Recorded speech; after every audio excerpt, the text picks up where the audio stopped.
going. Nico, Andy was just talking about how competitive you are. Describe just about your competitive nature, especially going out and trying to battle against our team. Yeah, I mean, that's just who I am. Kind of just my makeup, how I've been developed, how I've been raised.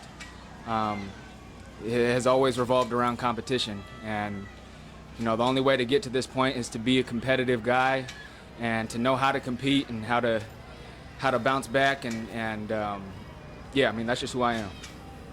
Kobe's commented that you're still the best returner that they have at this time. I guess when you hear something like that, how does it make you feel? This is my first time hearing that, so I take it with a grain of salt. I think the thing that I've learned with this business is that if you get too comfortable, you're gonna get got. And I worked too damn hard to get to this point in my career, to get to year 3, to let it slip through my fingers. So, really I approach every day like I'm an undrafted rookie that barely got a shot to make it to the NFL, and I'm scratching and clawing to just get an opportunity. Is that what's going through your mind, Nico, on a day like, if I could, Tuesday, where Hollywood has an injury, Xavier has an injury for a little bit, you get thrown in with more reps, it's obviously 100 degrees outside. Yeah. Is that what you have in reserve to dig deep in moments?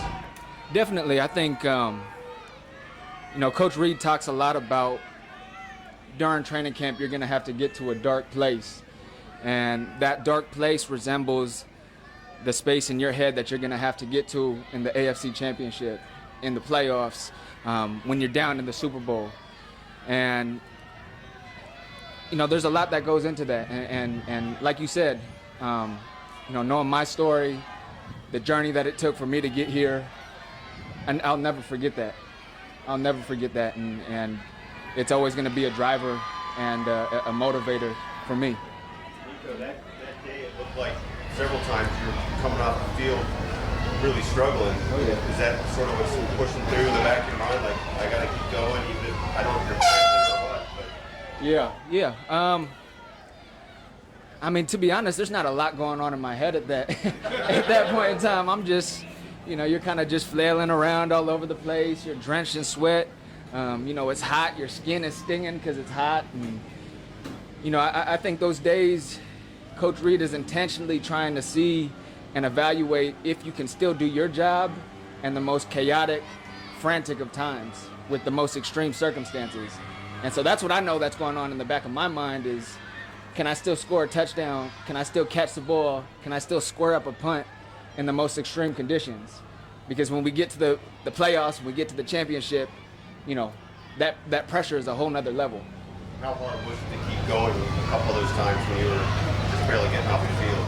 I talked to my family about it and my wife about it, but I feel like my threshold for stress and like extreme circumstances has been pushed so much further.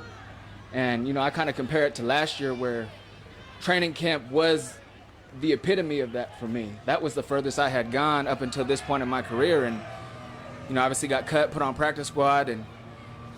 And after that point, I played in the playoffs, I played in the championship, I played in the Super Bowl. So just your ability to tolerate stress. And I think it kind of just, highlights just growth and maturity for myself, not only as a player, but just as a man, like my ability to just push through hard things. Have you approached this offseason and this camp different after having that experience last year of actually getting on the field with the team in NFL games?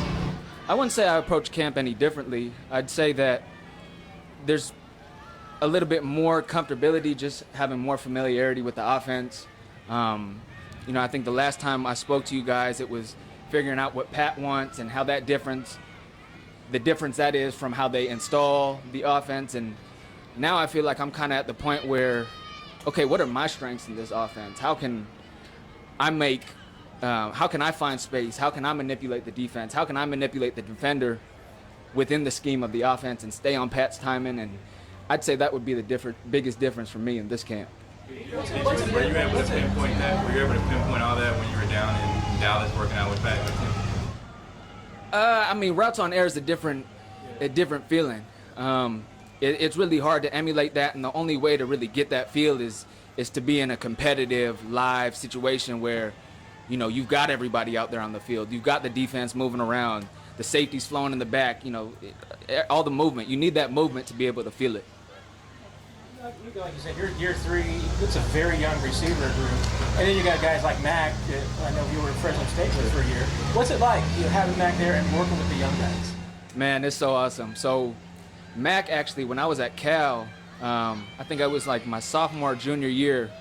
Mac had attended a kids camp, and I was coaching Mac as like one of the college receivers helping out at the kids camp, and then I ended up transferring to Fresno State and was playing with him over there at Fresno State. And when I saw that he got signed here, man, it was like just such a cool full circle moment. And man, he's doing his thing. He's doing his thing, and I'm just so happy to see him making plays at this level. And you know, it's not too big of a moment for him.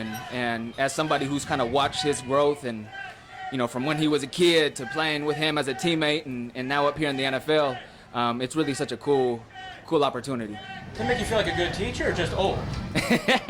I'm not old, man. I'm not old. Good. Okay.